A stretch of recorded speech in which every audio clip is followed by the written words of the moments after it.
بسم اللہ الرحمن الرحیم۔ جب موت آنے والی ہوتی ہے تو تین نشانی ظاہر ہوتی ہے۔ اگر یہ تین نشانیاں ظاہر ہونے لگ جائے تو سمجھ جاؤ موت آ گئی۔ ناظرین، ہم آپ کو بتاتے ہیں موت کی تین نشانیاں، یعنی جب یہ تین نشانیاں پوری ہو جائے تو سمجھ لینا کہ موت کا وقت قریب ہے۔ ایک مرتبہ ملک الموت یعنی حضرت اسرائیل علیہ السلام حضرت یعقوب علیہ السلام کے پاس پہنچے تو حضرت یعقوب علیہ السلام نے پوچھا، کیا تم میری روح قبض کرنے کے لیے آئے ہو یا مجھ سے ملاقات کرنے کے لیے آئے ہو؟ تو ملک الموت نے عرض کیا، اے اللہ کے پیغمبر، میں روح قبض کرنے کے لیے نہیں آیا ہوں بلکہ آپ سے ملاقات کے لیے آیا ہوں۔ تو حضرت یعقوب علیہ السلام نے فرمایا، ٹھیک ہے، لیکن جب تم میری روح قبض کرنے کے لیے آؤ تو کوئی قاصد میری طرف روانہ کرنا، کوئی پیغام میری طرف بھیج دینا۔ تو ملک الموت نے کہا کہ میں جب آپ کی روح قبض کرنے کے لیے آؤں گا تو اس سے پہلے 2 یا 3 قاصد کو آپ کی طرف روانہ کروں گا اور وہ آپ کو اطلاع دے دیں گے۔ چنانچہ ایک وقت آیا جب ملک الموت حضرت یعقوب علیہ السلام کے پاس اچانک آ گئے اور روح قبض کرنے کی بات کہی تو یعقوب علیہ السلام نے فرمایا کہ تم نے تو مجھ سے کہا تھا کہ میں کوئی قاصد بھیجوں گا، کوئی پیغام دینے والے کو آپ کے پاس بھیجوں گا، آپ اچانک روح قبض کرنے نہیں آؤ گے۔ تو ملک الموت نے کہا کہ میں نے آپ کی طرف قاصد بھیجے تھے اور وہ بھی 3 قاصد بھیجے تھے۔ حضرت یعقوب علیہ السلام نے کہا، وہ کون سے قاصد ہے؟ ملک الموت نے فرمایا، پہلا قاصد یہ تھا کہ آپ کی داڑھی اور سر کے سیاہ بال جو ہوں گے وہ سفید ہونے لگیں گے۔ دوسرا قاصد میرا یہ تھا کہ آپ کے جسم میں جو طاقت اور توانائی تھی وہ ختم ہونے لگے گی اور آپ کے جسم میں کمزوری آنے لگے گی۔ اور تیسرا قاصد میرا یہ تھا کہ آپ کی کمر جو بالکل سیدھی تھی وہ آہستہ آہستہ جھکنے لگی۔ تو یہ 3 نشانیاں ملک الموت نے بتلائی، اور ملک الموت یعنی حضرت اسرائیل علیہ السلام نے فرمایا کہ ہر مرنے والے کے پاس تقریباً میرے قاصد آتے رہتے ہیں، لیکن لوگ ان کو نہیں سمجھتے، لوگ ان کو نہیں مانتے ہیں۔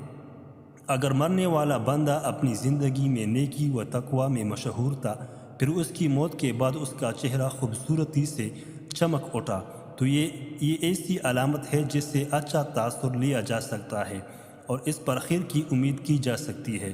مثال کے طور پر مرنے کے بعد لوگ اس کی تعریف کریں اور اس کے لیے دعائیں کریں تو یہ اس کے نیک ہونے کی نشانی ہے۔ اسی طرح زندگی میں اچھے لوگوں کی صحبت بھی انسان کی نیک ہونے کی نشانی ہے۔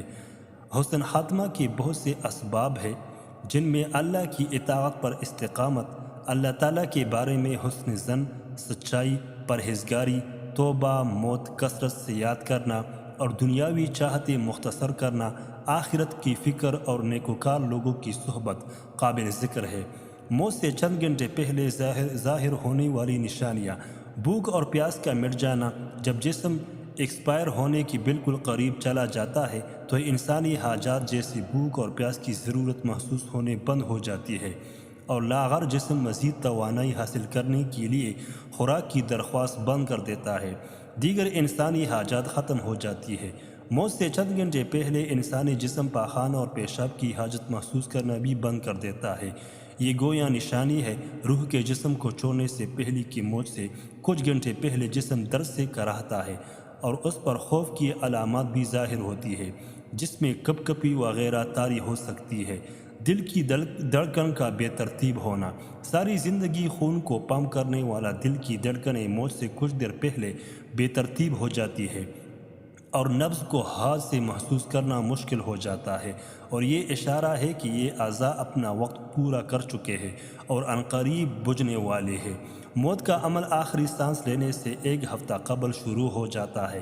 اس دوران صحت متاثر ہونے لگتی ہے، جسم کمزور پڑنے لگتا ہے، چلنے میں دشواری پیش آنے لگتی ہے اور آلودگی طاری رہتی ہے۔ آخری لمحات میں کھانا پینا مشکل ہونے لگتا ہے۔ جسم کا درجہ حرارت۔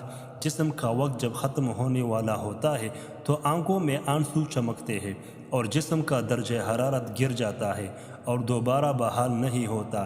ایسا موقع پر اسے شدید پسینہ بھی آ سکتا ہے۔ محسوسات کم ہو جانا۔ روح جب جسم کو چھوڑنے کے لیے بالکل تیار ہو، یعنی موت سے تقریباً 24 گھنٹے پہلے، تو ہاتھوں پاؤں گھٹنوں کی جلد پر محسوسات ختم ہو جاتی ہے اور ان کا رنگ بدلنا شروع ہو جاتا ہے اور یہ نیلا یا روانی رنگ اختیار کرنا شروع کر دیتا ہے۔ سانس کی بے ترتیبی، یہ نشانی واضح نشانی ہے جس میں سانس اکڑنا شروع ہوتا ہے اور بے ترتیب ہوتا چلا جاتا ہے اور دھیرے دھیرے بجھ جاتا ہے۔ حضرت عائشہ صدیقہ رضی اللہ تعالیٰ عنہ سے روایت ہے کہ رسول کریم صلی اللہ علیہ وآلہ وسلم نے ارشاد فرمایا کہ جب اللہ تعالیٰ کسی بندے کو نیک بخت بنانا چاہتا ہے تو مرنے سے 1 سال پہلے ایک فرشتہ اس کے پاس بھیجتا ہے اور وہ اس کو درست کرتا ہے اور نیک عمل کی طرف خواہش دلاتا ہے، یہاں تک کہ وہ نیک حالت میں مرتا ہے اور سب لوگ کہتے ہیں کہ یہ شخص نیک حالت میں مرا ہے۔ اور جب ملک الموت حاضر ہوتا ہے اس وقت اللہ تعالیٰ اس کی آخرت میں رہنے کی جگہ، یعنی وہاں کے سامان اور راحتوں کو جو اللہ پاک نے اس کے لیے مہیا کر رکھے ہیں، تیار کر رکھے ہیں، اس کو دکھا دیتا ہے تو اس کی روح خوش ہو کر نکلنے کا قاصد کرتی ہے۔ اس وقت یہ شخص اللہ تعالیٰ کی ملاقات کے لیے کرتا ہے اور اللہ اس کی ملاقات کو پسند بھی کرتا ہے۔ پھر ملک الموت روح قبض کرتا ہے اور جب اللہ کسی بندے کے ساتھ برا کرتا ہے تو مرنے سے 1 سال پہلے اس کے پاس ایک شیطان بھیجتا ہے، وہ اس کو گمراہ کرتا ہے اور بہکاتا رہتا ہے یہاں تک کہ بری حالت میں مرتا ہے اور سب لوگ کہتے ہیں کہ بری حالت میں مرا۔ اور جب ملک الموت حاضر ہوتا ہے تو اس وقت اللہ تعالیٰ اس کی آخرت میں رہنے کی جگہ اس کو دکھاتا ہے تو اس کی روح خوف سے بدن کے اندر گھس جاتی ہے۔ اس وقت اللہ کی ملاقات یعنی سامنے آنے کو یہ پسند کرتا ہے اور اللہ اس کی ملاقات کو بھی پسند کرتا ہے۔ اس وقت اللہ کی ملاقات یعنی سامنے آنے کو یہ ناپسند کرتا ہے اور اللہ اس کی ملاقات کو بھی ناپسند کرتا ہے، پر ملک الموت اس کی روح سختی سے کھینچ کر قبض کرتا ہے۔ کتاب الفضاء کے مصنف اس حدیث کی تشریح میں کہتے ہیں کہ ملک الموت کے بلانے پر جان اس طرح نکلتی ہے جیسے سپیرا سام کو اس کی سوراخ سے بلائے، اور مومن اور کافر دونوں کے جسموں سے روح نکلنے کی حالت یکساں ہوتی ہے۔ فرق صرف یہ ہے کہ مومن کی جان تو خود نکل جانا چاہتی ہے اور کافر کی جان ہونٹ تک آخر جسم کے اندر واپس جانا چاہتی ہے۔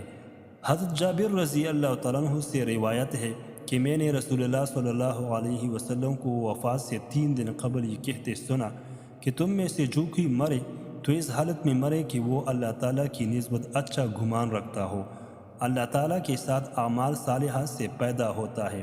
پس حاصل ارشاد کا یہ ہوا کہ مال صالحہ کی پابندی اس قدر کرو مرتے وقت حق تعالیٰ کے ساتھ حسن ظن پیدا ہو جائے۔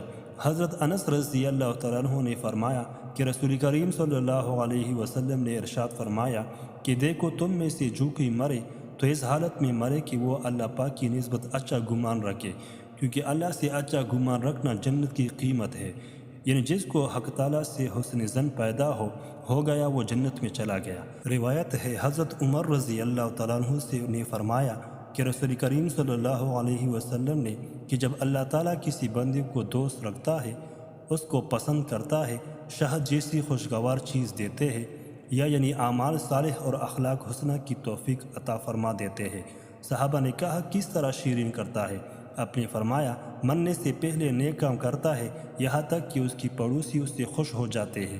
حضرت سلمان فارسی رضی اللہ تعالیٰ عنہ سے روایت ہے کہ میں نے رسول کریم صلی اللہ علیہ وسلم کو فرماتے سنا کہ میت کو موت کے وقت پیشانی سے اگر پسینہ آئے، آنکھ سے آنسو اور ناک کی سوراخ کشادہ ہو تو یہ اللہ کی رحمت ہے جو اس پر نازل ہوئی ہے۔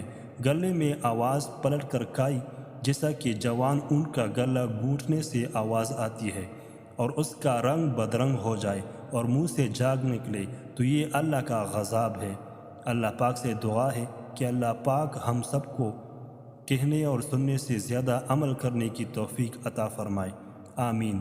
ناظرین، کمنٹ باکس میں اللہ تعالیٰ کی 99 ناموں میں سے ایک نام ضرور ٹائپ کریں۔